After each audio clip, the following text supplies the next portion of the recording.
Silakan. Kelihatan. Boleh dimulai, Pak? Ya, Baik. Kita mulai ya teman-teman ya. Assalamualaikum warahmatullahi wabarakatuh. Baiklah, selamat pagi menjelang siang semuanya. Jadi untuk kesempatan kali ini izinkan kami dari kelompok 2 akan mempresentasikan hasil diskusi kami berkaitan dengan laporan hasil pengajaran atau pembelajaran dan juga assessment yang efektif dalam penerapannya di tempat PPL kami. Di mana izinkan kami untuk memperkenalkan anggota kelompok kami terlebih dahulu. Yang pertama ada Dianor Octaviani, yang kedua ada Puja Nur Asila, dan yang ketiga, Mas udah aku? Yang ketiga ada Fendi Bauti, dan yang terakhir adalah saya sendiri, Medio Adnispi. Di mana sebelum itu kami akan membacakan latar belakang untuk laporannya sendiri. Dimulai dari pentingnya pembelajaran. Pembelajaran itu adalah proses interaksi siswa dengan pendidikan dan sumber belajar pada suatu lingkungan belajar. Kegiatan yang terjadi di alam proses pembelajaran ini memungkinkan siswa untuk dapat memahami suatu topik yang dipelajari. Oleh sebab itu, dalam sebuah proses pembelajaran ini, guru sebagai seorang pengajar dan pendidik perlu merancang dan juga mempersiapkan kegiatan pembelajaran sebaik mungkin agar selama proses pembelajaran siswa dapat mendapatkan informasi, dapat mendapatkan materi selama pembelajaran tersebut. Nah, tapi kenyataannya adalah kebanyakan yang terjadi di dalam praktik pembelajaran ini, peserta didik ditempatkan sebagai objek, bukan sebagai subjek peserta didik, karena guru mendominasi sistem pembelajaran. Hal ini tidak sesuai dengan prinsip pembelajaran dan asesmen yang ada di kurikulum paradigma baru, di mana peserta didik sebagai insan yang masih muda dituntut untuk bersikap vakum dan pasrah, seolah-olah mereka tidak boleh tahu menahu tentang realitas diri dan dunianya yang terjadi, di mana pengetahuan bisa ditransformasikan oleh guru ke peserta didik. Guru yang maha tahu, konsep yang selama ini dirasakan, guru tuh maha tahu, di mana pengetahuan bisa ditransformasikan oleh guru ke peserta didik. Sementara peserta didik tidak tahu menahu. Hal ini akan membuat peserta didik sulit berpikir kritis, progresif bila tidak segera direparasi dengan baik, atau sistem yang demikian tidak segera diperbarui dengan memposisikan peserta didik. Oleh karena itu, di dalam penerapan ini kami berusaha untuk melaksanakan pembelajaran yang sesuai dengan prinsip pembelajaran paradigma baru, di mana kalau kita terobek kembali, pembelajaran paradigma baru mencakup pemetaan standar kompetensi, merdeka belajar, asesmen kompetensi minimal sehingga menjamin ya, seperti itu. Lalu jadi ketika kita ingin melaksanakan suatu pembelajaran, kita harus melaksanakan yang namanya perancangan, baik itu perancangan pembelajaran maupun perancangan asesmen. Yang mana perancangan dan pelaksanaan pembelajaran asesmen yang baik di sekolah harus berpegang pada prinsip-prinsip pembelajaran dan asesmen paradigma baru, di mana perancangan pembelajaran harus mempertimbangkan kebutuhan dan karakteristik peserta didik dengan tujuan untuk membangun kapasitas peserta didik sebagai pembelajar sepanjang hayat. Pembelajaran juga harus mendukung perkembangan karakteristik peserta didik secara holistik. Selain itu, pembelajaran dilakukan haruslah pembelajaran yang dirancang sesuai dengan kontekstual dan berorientasi pada masa depan yang berkelanjutan. Jadi pada pembelajaran yang kami laksanakan ini, kami berusaha untuk menerapkannya sesuai dengan pembelajaran yang bersifat kontekstual, pembelajaran bermakna, sesuai dengan prinsip-prinsip pembelajaran dan asesmen yang efektif. Sebelum itu sebelum kami melaksanakan pembelajaran, kami melakukan analisis situasi, di mana analisisnya adalah analisis situasi dibutuhkan untuk mendapatkan data tentang kondisi fisik maupun non fisik yang dimiliki siswa di SMP Negeri 15 Palembang. Dalam kegiatan ini, mahasiswa melakukan observasi keadaan sekolah terkait guru, siswa, dan prasarana sekolah, serta melakukan wawancara dengan pihak terkait dari sekolah. Hasil yang diperoleh dari kegiatan observasi dan wawancara antara lain sebagai berikut. Nggak apa-apa. Jadi kami sudah mendapatkan, pertama kami laporkan adalah identitas sekolah kami, di mana kami melakukan proses pembelajaran di SMP Negeri 15 Palembang. Posisinya alamatnya adalah sebagai berikut, dan status sekolah ini adalah sekolah negeri. Di mana identitas yang kami lakukan adalah sebenarnya bervariasi ya, karena seperti saya di 85, 87 ya, 86 dan 9 ini ya, macam-macam. Cuman karena topiknya sama, jadi kami jadi satu aja, di mana fokusnya adalah di kelas 85 Di mana materi pembelajaran yang kami lakukan adalah puisi untuk semester ganjil. Langsung saja kondisi fisik kelas. Di mana kondisi fisik kelas adalah di mana meja gurunya ada 1, kursi guru 1, meja siswanya ada 35, kursi siswa 35, papan tulis 2, spidol papan tulis 1, penghapus papan tulis 1, pojok bacanya ada 1. Jadi di sana ada pojok baca juga.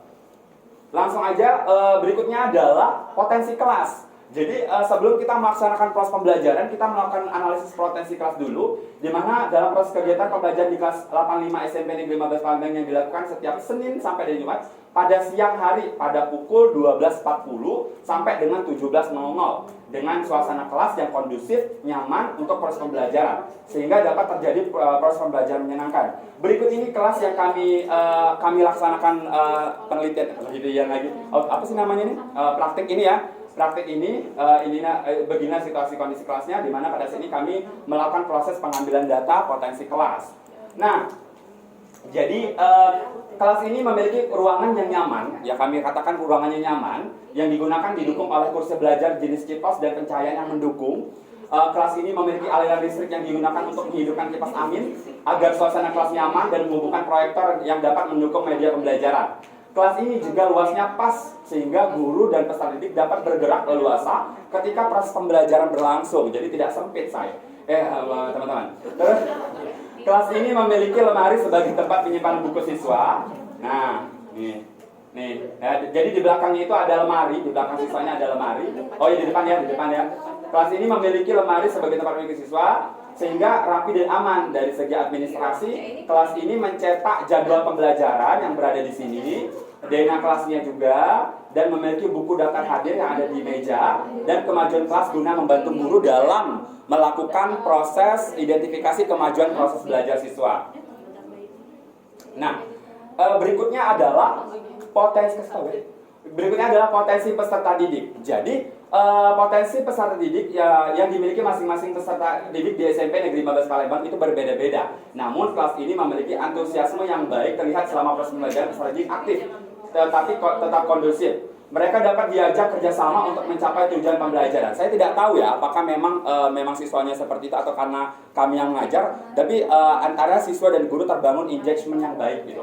Mereka juga sudah memiliki potensi daya berpikir kritis, kreatif, dan menyelesaikan tugas yang diberikan. Selain itu, mereka percaya diri untuk mempresentasikan hasil tugas yang telah diberikan dan mampu bekerja sesama peserta didik ketika ada tugas dan kerja kelompok. Nah, di mana? Nanti akan dijelaskan ya. Jadi untuk potensi ini sendiri kami juga sudah dikatakan kami sudah melakukan tes diagnostik ya, assessment. Yang pertama yang kami lakukan adalah assessment diagnostik non kognitif untuk mengetahui kemampuan siswa, minat dan bakat siswa agar dapat digunakan dalam proses pengelompokan selama pembelajaran berlangsung. Oke, langsung saja kita langsung ke bab 2-nya, di mana di sini untuk laporan kami menampilkan bab 2. Bab 2 ini adalah teori-teori yang digunakan atau teori-teori yang digunakan untuk prinsip pembelajaran paradigma baru ya. Ini tidak perlu saya jelaskan lagi. Pembelajaran paradigma baru, profil pelajar Pancasila. Di sini jelaskan teorinya seperti apa. Terus juga alur tujuan pembelajaran dan modul ajar. Prinsip pembelajaran paradigma baru itu seperti apa? Hal-hal yang harus dilakukan, hal-hal yang tidak boleh dilakukan. Terus juga perencanaan dan pelaksanaan pembelajaran assessment. Bagaimana cara kita melakukan perencanaan dan juga pelaksanaan pembelajaran dan assessment.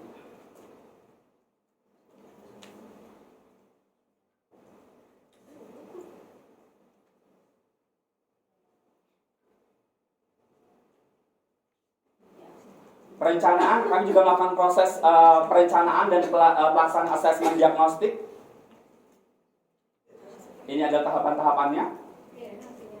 Kami juga melakukan proses pengembangan modul ajar. Nah, Nah, ini akan menjadi permasalahan di mana kami menggunakan kurikulum 2013. Tapi berhubung ya, nah seperti teori ini kan pembelajaran paradigma baru ini cocoknya adalah untuk kurikulum merdeka. Oleh karena itu kami tetap menggunakan prinsip dari kurikulum 2013, tapi untuk pelaksanaannya kami menyesuaikan, mengadaptasi.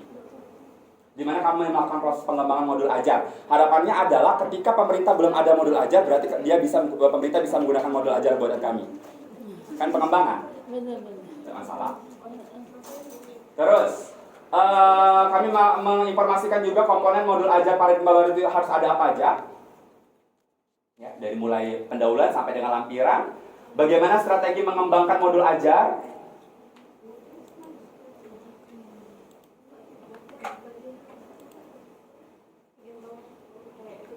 Oke, kami juga melakukan menjelaskan prinsip dan asesmen formatif dan sumatif itu seperti apa.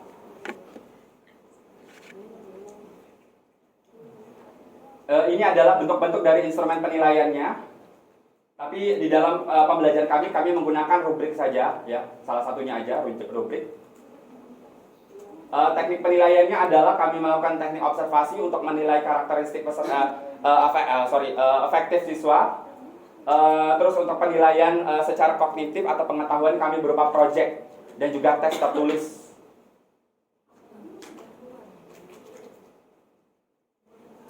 Terus juga kami membuat lanjut.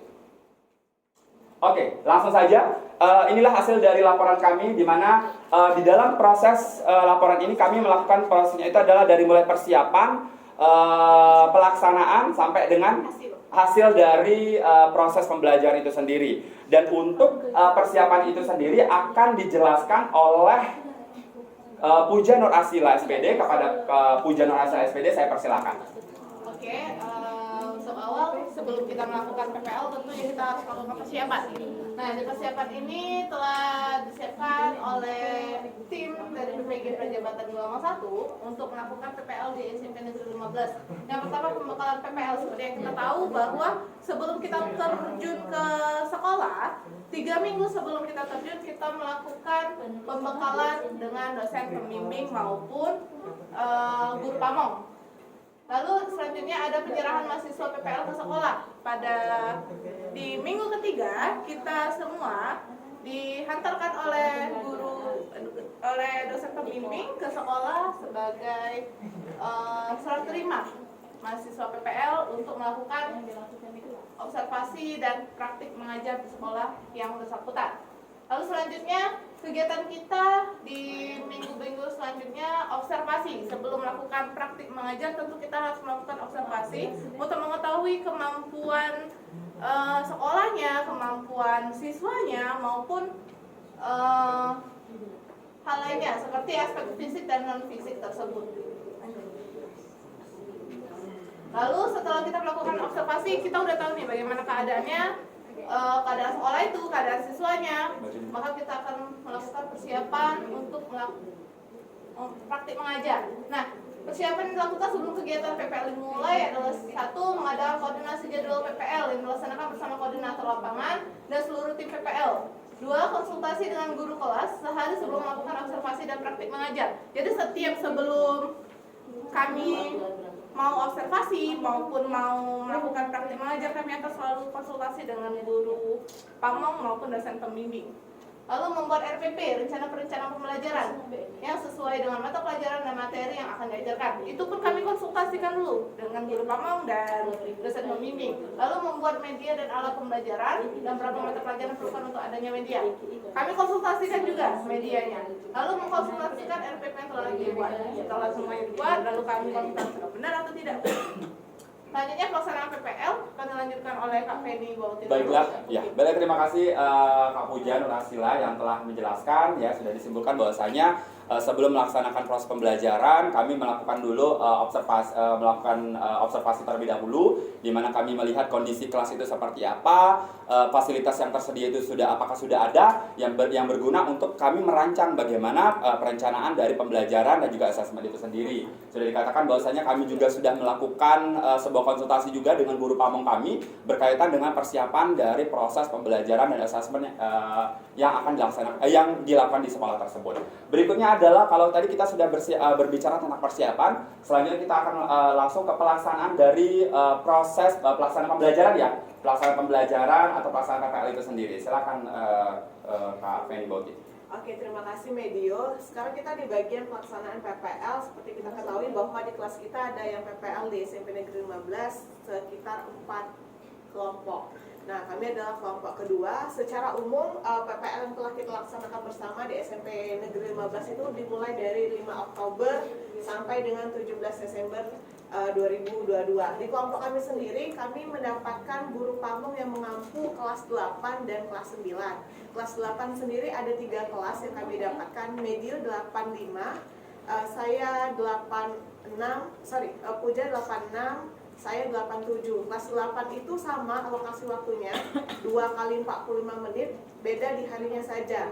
Medio pada hari Rabu jam pertama, saya jam kedua di kelas yang berbeda. Lalu Puja di hari Kamis. Kami bertiga sama-sama membahas topik puisi. Yang membedakan adalah dia mengajar kelas 9, kelas 98. Dia mendapatkan alokasi waktu 3 kali 45 menit. Jadi 1 jam lebih lama dibanding kami bertiga ya kelas 8. Topik yang dia bahas adalah teks ulasan. Oke, selanjutnya apa yang kami lakukan hampir sama seperti kelompok lain, yaitu membuat perangkat pembelajaran. Perangkat pembelajaran ini bisa berupa RPP maupun modul ajar yang telah dikonsultasikan dengan guru pembimbing, lalu kami revisi untuk kami terapkan di kelas.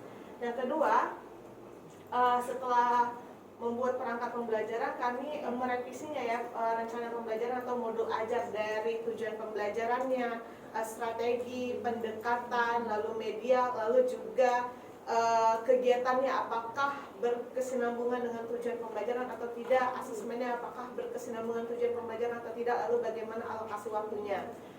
Yang ketiga, membuat media atau juga memilih alat pembelajaran yang mendukung dengan tujuan pembelajaran kami, yaitu teks puisi, lalu juga teks ulasan. Medianya kami memakai sarana dan prasarana yang ada di sekolah, lalu membawa pribadi seperti laptop, webcam, speaker, kabel panjang, apalagi ya banyak. Lalu juga proyektor yang sudah disediakan oleh sekolah.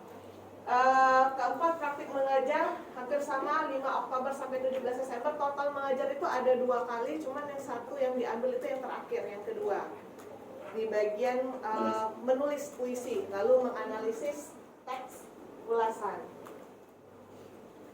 Ini Oke, sudah? Oke, berarti terima kasih ya untuk Kak Feni Bauti ya, sudah dikatakan bahwasanya dalam proses pelaksanaannya itulah tadi secara umum proses persiapan sampai dengan pelaksanaan kami. Nah, untuk berikutnya kita akan mengulas, karena tadi di teori di bab tinjau pustaka kita sudah membahas berbagai macam teori-teori yang harus ada dalam pembelajaran paradigma baru. Oleh karena itu sekarang kita akan melaksanakan penerapannya. Bagaimana, apakah kami akan menguji apakah bahan ajar kami itu atau proses pembelajaran kami lakukan, asesmen pembelajaran itu sudah sesuai dengan teori dari itu tadi, pembelajaran paradigma baru. Silakan Kak Feni.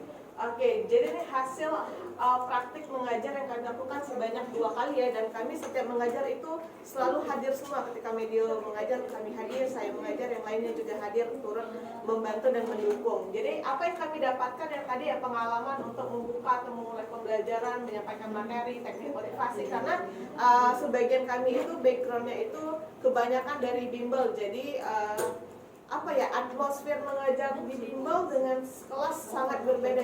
Kami merasakannya langsung. Jadi pengalaman mungkin pernah kami mengajar di sekolah, cuman sudah cukup rentannya agak lama. Jadi kembali ke sekolah bagi kami seperti cangkir yang kosong, siap belajar dari nol lagi. Lalu kedua, mengetahui dan menentukan materi ajar yang sesuai dengan kebutuhan peserta didik, karena lesson plan dari instansi kami lama dengan lesson plan yang ada di ini kan beda ya.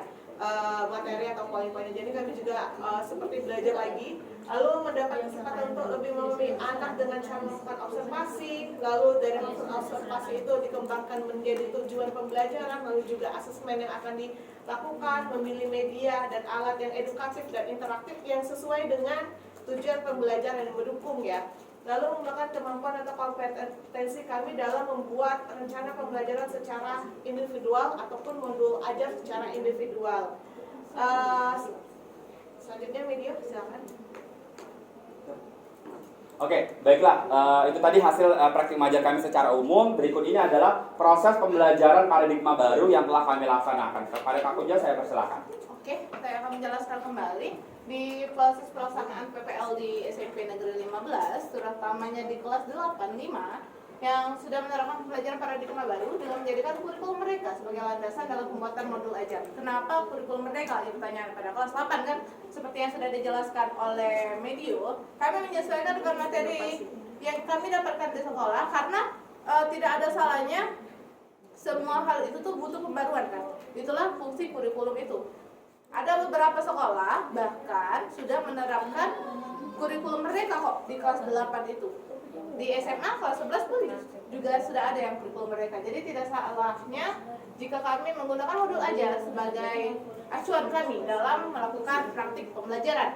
Nah, dengan kurikulum mereka di kelas menggunakan pembelajaran berdiferensiasi dengan membagi siswa menjadi beberapa kelompok sesuai dengan kemampuan berbahasanya, sehingga tujuan pembelajaran dapat tercapai dengan efektif. Jadi ketika di modul ajar itu, guru yang bersangkutan melakukan pembagian kelompok, ada yang menyimak, membaca, berbicara, maupun menulis. Nah, pembagian kelompok itu sesuai dengan tes diagnostik yang dilakukan di awal tadi. Itulah yang disebut pembelajaran berdiferensiasi. Jadi sudah menerapkan pembelajaran paradigma baru. Lalu selain itu modul ajar yang digunakan sudah menerapkan asesmen efektif dengan memberikan tes diagnostik yang saya jelaskan tadi untuk mengetahui kemampuan awal berbasis siswa dan tes formatif untuk mengetahui ketercapaian pembelajarannya. Nah, lalu selanjutnya masih dengan paradigma baru, maka sebuah pembelajaran harus berpacu pada profil pelajar Pancasila. Modul pembelajaran yang kami gunakan dalam praktik pembelajaran PPL di SMP Negeri 15 Palembang, terutama di kelas 8, materi puisi sudah menerapkan pembelajaran paradigma baru yang berdimensi pada profil pelajar Pancasila.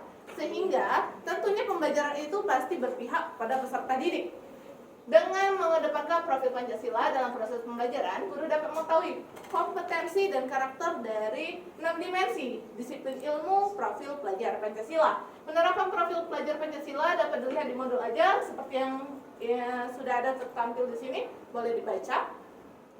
Nah, dan ini yang ada di modul ajar. Kemudian, jika ditelaah satu-satu 6 dimensi profil pelajar Pancasila dalam kegiatan pembelajarannya, yang pertama itu beriman kepada Tuhan Yang Maha Esa dan berakhlak mulia. Nah, hal ini dapat dilihat dari kegiatan apesepsi, yang mana siswa berdoa, siswa salim, dan hal sebagainya yang biasanya sudah ada di apesepsi. Selanjutnya, kebinekaan global terlihat dari materi ajar, yaitu tema puisinya itu menyesuaikan dengan lingkungan siswanya. Jadi tidak melenceng dari keadaan atau pengalaman siswanya, biar lebih mudah buat puisinya. Lalu yang ketiga, bergotong royong. Nah, hal ini terlihat dari proses pembelajaran berdiferensiasi tadi, kan sudah ada berkelompok. Jadi mereka akan diskusi, itulah proses bergotong royong terjadi. Lalu mandiri. Nah, dapat diketahui dari LKPD yang diberikan guru kepada siswa untuk membuat puisi secara individu, sudah membuat siswa menjadi mandiri dalam mengerjakan tugasnya. Jadi walaupun berkelompok, guru itu tetap meminta siswa melakukan atau menciptakan puisi sendiri-sendiri. Kelompok itu fungsinya untuk mendiskusikan poin-poinnya aja nanti tuh. Lalu bernalar kritis. Nah, dalam modul ajar yang ada dapat diketahui dari kegiatan pembelajaran diminta siswa untuk membuat puisi berdasarkan kata kunci dan kata konotasi yang sudah ditemukan siswa dari gambar pemantik. Jadi di modul ajar ini guru memberikan gambar pemantik. Gambar pemantik ini kemudian mereka diskusikan nih ya sama-sama kelompok yang tadi, apalagi di kelompok yang berbicara ya, mereka pasti lebih vokal untuk memikirkan apa ya kata kuncinya. Misalnya gunung, kalau gambar gunung tenang dan lain sebagainya. Itulah kemudian membuat mereka berpikir kritis bagaimana membuat puisi dengan ada kata tenangnya tadi, seperti itu. Lalu yang keenam, kreatif. Dari inti kegiatan yang ada di modul ajar mengharuskan siswa untuk berpikir kreatif dalam menentukan diksi dari puisi yang diciptakan. Tentu sebuah puisi harus dilakukan atau dibuat dengan kata-kata yang indah, karena itu merupakan pengertian dari puisi. Sekian dari saya, selanjutnya akan dilanjutkan oleh tim saya. Terima kasih. Oke, baiklah, terima kasih banyak kepada Kak Puja ya yang telah menjelaskan ya. Itulah tadi penerapan kami di dalam proses pembelajaran berdiferensiasi. Sudah kita ketahui bahwasanya salah satu poin yang ada dalam pembelajaran diferensiasi pembelajaran paradigma baru itu adalah adanya pembelajaran berdiferensiasi yang telah kami laksanakan. Yang kedua ya harus ada yang namanya PI tadi ya, profil Pancasila yang mana itu sudah diterapkan di kelas kami. Nah, berikutnya adalah untuk proses dari pengembangannya itu sendiri, kita pertama yang harus kita lakukan adalah kita harus membuat alur tujuan pembelajaran dan juga modul ajar. Berikut ini adalah bagaimana proses kami membuat alur tujuan pembelajaran dan juga modul ajar yang akan dijelaskan oleh saudara Feni. Kepada Kak Feni Bauti, saya persilakan. Oke, terima kasih kembali Medio atas kesempatannya. Jadi ini analisis dari capaian pembelajaran. Tadi di bab 2 kan sudah ada teori, apa saja yang harus ada di capaian pembelajaran. Lalu kami compare dengan capaian pembelajaran sudah dibuat. Apakah poin-poinnya sudah ada atau belum. Nah, sebelumnya kita kembali lagi nih, diingatkan lagi nih kelas 8, teks puisi, pertemuan kedua. Pertemuan kedua kok nanti bertanya, kok menulis puisi? Kok ujuk-ujuknya di pertemuan 1 ke pertemuan 2 langsung menulis. Kami klarifikasi karena tadi mengingat jumlah pertemuan kita terbatas di PPL karena sekolah sudah jadwal untuk ujian akhir semester. Jadi kami cepat mengambil ke tujuan pembelajaran terakhir, yaitu menulis. Menulis ini ada di pertemuan kedua yang saya sampaikan tadi. Untuk fasenya ada di fase D ya, kelas 7 dan 8. Poin 1 dalam capaian pembelajaran harus ada apakah siswa itu atau peserta didik itu memahami, mengolah, dan menginterpretasi informasi tentang topik yang beragam dari karya sastra. Ditunjukkan di bagian mana yang telah memahami dan mengolah ini. Jadi pada modul ajar ini iya sudah terjadi memahami, mengolah, dan interpretasi paparan tentang topik yang beragam. Topik yang dibahas adalah puisi, bukan teks yang bukan yang karya sastra tapi karya sastra, yaitu teks puisi. Jadi yang topik yang diajarkan adalah karya sastra berupa puisi. Lalu kedua, berpartisipasi aktif dalam diskusi, mempresentasikan, menanggapi informasi non fiksi dan fiksi. Ada di kegiatan inti bahwa modul ajar yang dikembangkan terdapat diskusi. Jadi pertamanya itu pendidik membuat diagnostik tes dulu. Dari hasil diagnostik tes itu nanti diklasifikasikan berdasarkan kemampuannya, apakah membaca, menulis, menyimak, berbicara, kemampuan dasar kebahasaan ya. Nah, dari yang pengklasifikasian ini mereka nanti akan menganalisis materi puisi dulu dari pengajar. Ini ada puisi contoh, coba dianalisis. Lalu itu diskusi, sudah bentuk diskusi. Lalu kedua, mereka kalau pembuatan puisi apakah kelompok, tidak, tapi itu individu dari tema yang telah ditentukan. Lalu ketiga, nanti ada teman nih dari kelompok menyimak, membacakan puisi. Lalu tim yang lain, kelompok lain nanti akan menganalisis pembacaan puisi tersebut berdasarkan rubrik yang telah diberikan. Karena rubrik-rubrik itu berbeda berdasarkan nama kelompoknya tadi. Kelompok membaca rubriknya berbeda, kelompok menulis rubriknya berbeda. Berarti sudah ada ya bentuk interaksinya atau diskusi dan berpartisipasi aktif dalam capaian pembelajaran ini.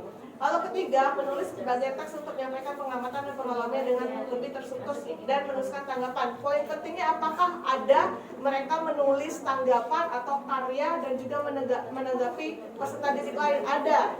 Jadi yang saya sampaikan tadi, misal dari kelompok menulis membacakan puisi yang dibacakan itu ditentukan temanya. Walaupun berkelompok, penulisan puisinya itu secara individu, berarti ada ya kegiatan menulis ya, secara terstruktur dan sistematis, karena tidak ujuk-ujuk langsung menulis. Ini ada tugas, anak-anak silakan nulis puisi, ada pemantiknya dulu, dia terstruktur. Jadi diberikan dulu gambar, misalkan api. Apa yang kamu lihat dari api, apa yang kamu rasakan dari kata kunci itu atau konotasi itu akan dikembangkan menjadi puisi. Puisi yang dihasilkan itu dibacakan di depan kelas, yang ditulis itu dibacakan di depan kelas, lalu kelompok lain akan menanggapi. Jadi poin ini ada di capaian pembelajaran yang sudah dikembangkan. Keempat, peserta didik mengembangkan kompetensi diri melalui pelajaran berbagai teks. Kompetensi apa yang diberikan di sini? Kompetensi yang pertama ialah menulis, itu yang akan ditonjolkan. Menulis puisi. Cuman menulis puisi ini kompetensinya didukung dengan berpikir kreatif, kritis, lalu juga berani untuk mengkomunikasikan atau menyampaikan pendapat dan perasaannya. Selanjutnya kita lihat dari kurikulum operasional. Kurikulum operasional bisa dibaca di sini bahwa satuan dikembangkan sesuai dengan konteks kebutuhan peserta didik dan satuan pendidikan. Kebutuhan peserta didik itu bisa dilihat dari diagnostik tes yang telah dilakukan, berarti telah mencakup kebutuhan apa yang diinginkan dan apa yang karakteristik apa yang ada di peserta didik. Lalu juga dari karakteristik itu atau kebutuhan yang sudah diambil dituangkan dengan tujuan pembelajaran yang menjadikan gagasan, perasaan, pendapat, dan menulis puisi memperhatikan unsur pembangun dengan tepat. Ini tujuan pembelajaran apa dari hasil yang tadi kan saya bilang mengambil diagnostik teks. Tujuan pembelajaran dari modul ini apa bisa dibaca di sini? Siswa dapat menyajikan gagasan, perasaan, pendapat dalam bentuk menulis puisi dengan memperhatikan unsur pembangun dengan tepat. Lalu tujuan dikembangkan dengan sistematis dan logis untuk mencapai tujuan pembelajaran. Oke, selanjutnya saya kembalikan kepada Medio. Baiklah, berikutnya adalah kita akan mengobrak-abrik ya. Ayo lanjut, silakan. Prinsip pembelajaran paradigma baru dan bagaimana penerapannya di sekolah. Silakan. Oke, prinsip pembelajaran paradigma itu di breakdown dulu ada 5 kalau tidak salah. Ada 4. Oke, yang pertama, pembelajaran dirancang mempertimbangkan hasil analisis latar belakang peserta didik, lingkungan sekolah dan sarana prasarana. Apakah telah dilakukan? Iya. Dilakukan dengan apa? Diagnostik tes. Lalu mungkin teman-teman ingat bahwa kalau kita PPL di minggu pertama itu kita mengambil data ya tentang karakteristik sekolah, lalu prioritas peserta didik dari hasil data diagnostik tes, lalu angket yang sudah kita isi bersama itu yang menjadi landasan menentukan tujuan pembelajaran. Lalu kedua, pembelajaran dirancang dan dilaksanakan dengan berbagai macam aktivitas dan stimulus. Iya, aktivitasnya itu beragam dari games yang pertama untuk pemantik review materi sebelumnya, lalu kedua membahas contoh materi yang Medio berikan dianalisis bersama, ketiga menulis puisi, keempat presentasi, kelima menilai teman sendiri, lalu kelima tes formatif. Ketiga, proses pembelajaran dengan menggunakan metode discover learning, berarti di sini sudah menggunakan metode lalu dikaitkan dengan profil nilai pelajaran Pancasila. Yang keempat, pembelajaran dirancang sesuai dengan konteks, yaitu puisi. Puisinya tadi biar dekat dengan peserta didik, maka ditentukan temanya, yaitu hujan, langit, matahari, pohon, bulan, dan api. Oke. Yang kelima, prinsipnya itu bahwa modul ajar itu atau RPP harus orientasinya berkelanjutan. Bisa dilihat bahwa RPP itu berusaha untuk meningkatkan keterampilan abad 21 dan juga memberikan pemahaman yang bermakna, lalu juga peserta didik tidak selalu suapin. Kami juga memberikan kegiatan mandiri agar kegiatan belajar merdeka itu dirasakan langsung oleh peserta didik.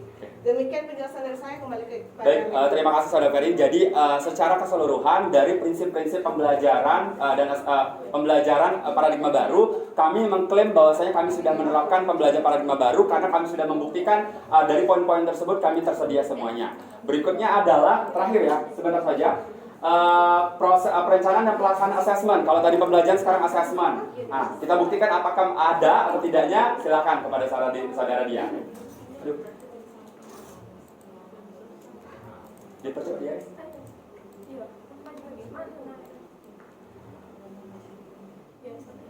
Nah, selanjutnya kita akan membahas perencanaan dan pelaksanaan pembelajaran dan asesmen paradigma baru. Dari capaian pembelajaran yang tadi sudah dibahas oleh teman-teman saya, yaitu capaian pembelajaran pada akhir fase D, bisa dibaca sendiri, bisa dilihat di website Kemendikbud juga kalau kalian mau mencari. Nah, dari analisis yang sudah dilakukan terkait capaian pembelajaran tersebut, kemudian dapat dirumuskan tujuan dari pembelajaran yang akan dilaksanakan. Dan tujuan pembelajaran pada modul ajar yang kami buat adalah siswa dapat menyajikan gagasan, perasaan, pendapat dalam bentuk menulis puisi dengan memperhatikan unsur pembangun puisi. Nah, dari tujuan tersebut dapat dilihat bahwa kompetensi utama yang ingin diraih dalam proses pembelajaran adalah keterampilan menulis dengan konten atau pengetahuan inti atau materi teks puisi. Selanjutnya perencanaan assessment diagnostik. Nah, seperti yang sudah dikatakan juga tadi di awal bahwa kami melakukan tes diagnostik itu di awal sekali, awal pembelajaran. Nah, tes diagnostik yang dilakukan itu ada dua, diagnostik kognitif dan juga diagnostik non kognitif. Non kognitifnya dilakukan di luar pembelajaran seperti untuk mengetahui latar belakang dari peserta didik, pekerjaan orang tua dan sebagainya. Selanjutnya tes diagnostik kognitif itu dilakukan dalam pembelajaran tetapi di awal sekali. Itu tujuannya untuk melihat keterampilan yang dimiliki oleh peserta didik dan pengetahuan awal peserta didik terkait materi yang akan dipelajari. Nah, melalui hasil dari tes diagnostik yang sudah dilakukan itu baik kognitif maupun non kognitif, selanjutnya guru dapat membentuk kelompok belajar di dalam kelas berdasarkan hasil tes diagnostik tersebut. Bisa dilihat ini contoh pengelompokan hasil tes diagnostik yang sudah dilakukan. Nah, selanjutnya pengembangan modul ajar.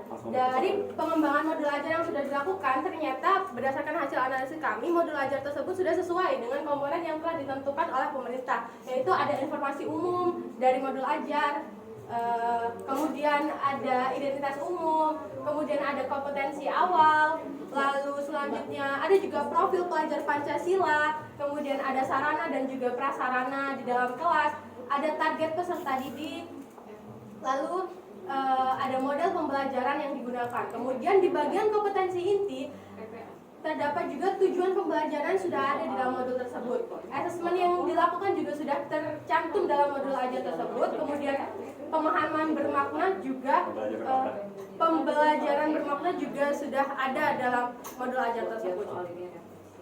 Seperti yang kita tahu bahwa pembelajaran bermakna itu adalah pembelajaran yang bukan hanya memberikan pengetahuan atau materi kepada peserta didik, tapi juga memberikan manfaat kepada peserta didik setelah mereka di masa depan untuk kehidupan mereka di masa depan. Setelah pembelajaran. Ya. Selanjutnya juga ada pertanyaan pemantik dalam modul ajar yang sudah dikembangkan. Lalu ada juga kegiatan pembelajarannya tentu saja. Kemudian ada refleksi pendidik dan peserta didik yang mana refleksi pendidik dan peserta didik ini dilakukan di akhir pembelajaran. Kemudian ada lampirannya itu ada yang pertama ada LKPD, kemudian ada pengayaan dan sebagainya. Nah, selanjutnya ada prinsip asesmen formatif dan juga sumatif. Nah, asesmen yang dilakukan terpadu dengan pembelajaran yang merujuk ranah sikap, pengetahuan, keterampilan yang melibatkan penilaian diri, penilaian antar teman, refleksi diri, dan kedua, ada asesmen dirancang dan dilakukan sesuai dengan alokasi waktu dan terencana. Selanjutnya, asesmen juga diberikan secara adil tanpa ada unsur subjektivitas. Pendidik juga berkoordinasi dengan peserta didik melalui penyampaian instruksi asesmen dan menyamakan persepsi kriteria sehingga tercapai prinsip keadilan dalam pelaksanaan asesmen tersebut. Nah, ini bisa dilihat asesmen penilaian antar teman ya, penilaian antar teman yang ada dalam modul ajar yang sudah dikembangkan.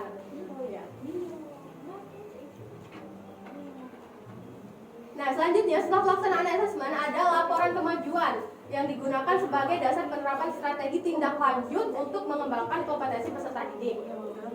Dan asesmen formatif selanjutnya asesmen formatif digunakan sebagai data dan tindak lanjut untuk perbaikan proses pembelajaran juga. Masuk refleksi. Selesai ya. Baiklah, terima kasih banyak. Ini terakhir dari kami. Itulah tadi penerapan dari prinsip pembelajaran paradigma baru. Asesmennya insya Allah ada yang lengkap ya. Mudah-mudahan lengkap semuanya. Terus sekarang refleksi dari kegiatan kami. Jadi apa sih yang kami temukan kendala kami selama melaksanakan pembelajaran? Kami merasa bahwasanya alat yang untuk mendukung media ajar yaitu proyektor kurang bagus saat digunakan sehingga sedikit menghambat proses pembelajaran. Dan kedua adalah ada beberapa pendidik yang kurang percaya diri untuk menampilkan tugas di depan kelas. Nah itu kendala kami selama proses pembelajaran. Lalu usaha kami dalam mengatasi hambatan tersebut adalah yaitu kami lebih kreatif dalam menyampaikan materi dan pembelajaran dan menyediakan media pembelajaran berguna untuk menyikapi alat pendukung proyektor ketika dapat digunakan. Jadi kami ketemu ada momen kami itu proyektor tidak bisa digunakan, alhasil bermacam-macam. Ada yang pakai tablet, terus ada yang ya bervariasi lah pokoknya untuk mengantisipasi dari kesulitan-kesulitan yang kami hadapi selama proses pembelajaran tersebut ya. Nah baiklah teman-teman semuanya, itulah tadi laporan hasil dari praktikum kami terhadap proses pembelajaran dan assessment yang efektif dalam kurikulum paradigma baru. Mudah-mudahan apa yang kami sampaikan ini dapat bermanfaat dan juga bisa menjadi ya bermanfaat untuk kita semuanya dan untuk kami pribadi. Terima kasih banyak sebelumnya. Mudah-mudahan kami mendapatkan feedback yang positif dari teman-teman semuanya. Kami akhiri dengan ucapan wabillahi taufiq wal hidayah. Assalamualaikum warahmatullahi wabarakatuh.